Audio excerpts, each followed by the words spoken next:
আসসালামু আলাইকুম রহমতুল্লাহি ওয়া বারাকাতুহু। প্রিয় আলিম পরীক্ষার্থী 2025, আগামীকাল তোমাদের ফিকা প্রথম পত্র পরীক্ষা। এই পরীক্ষার জন্য আমরা একটা সুপার সাজেশন প্রণয়ন করেছি।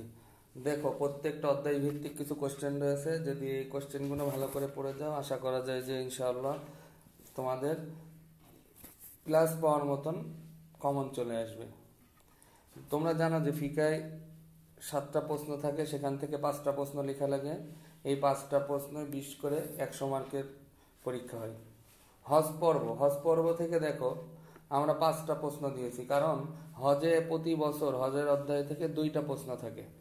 এখন হজের অধ্যায়ে যদি তুমি 5টা পড়তে পারো, 1, 2, 7, 8, 10, তাহলে আশা করা যায় এখান থেকে তোমরা 2টা কমন পাবা ইনশাআল্লাহ।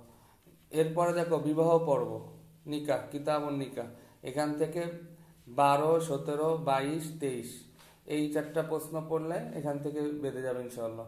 তালাক পর্ব, কিতাবুল তালাক 25, 28, কিতাবুল জিহাদ 30 নম্বর এবং 33 নম্বর, এবং শিকার পর্ব আসফাইদ, এখানে 34 নম্বর প্রশ্নটা পড়বা। তারপরে জবাই পর্ব, কিতাবুজ যাবেহ 39 এবং 43 নম্বর প্রশ্ন।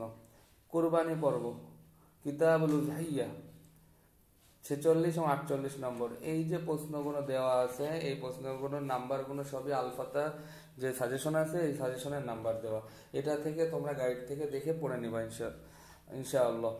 দেখো, এছাড়া এখানে একটা বিষয় গুরুত্বপূর্ণ, সেটা হচ্ছে এখানে 7টা অধ্যায় আছে। তোমরা ইচ্ছা করলে এখান থেকে যে কোনো 2টা, প্রথম 3টা অধ্যায় বাদে যে কোনো 2টা অধ্যায় স্কিপ করলেও ইনশাল্লাহ তোমাদের লেখার মতন কোশ্চেন চলে আসবে। এই জন্য তোমরা দেখবে তোমাদের কোন অধ্যায়গুলো বেশি ভালো, সেইগুলো ভালো করে পড়ে 2টা অধ্যায় তোমরা বাদ দিতে পারো, তাতেও তোমাদের কমন চলে আসবে লেখার মতন ইনশাআল্লাহ।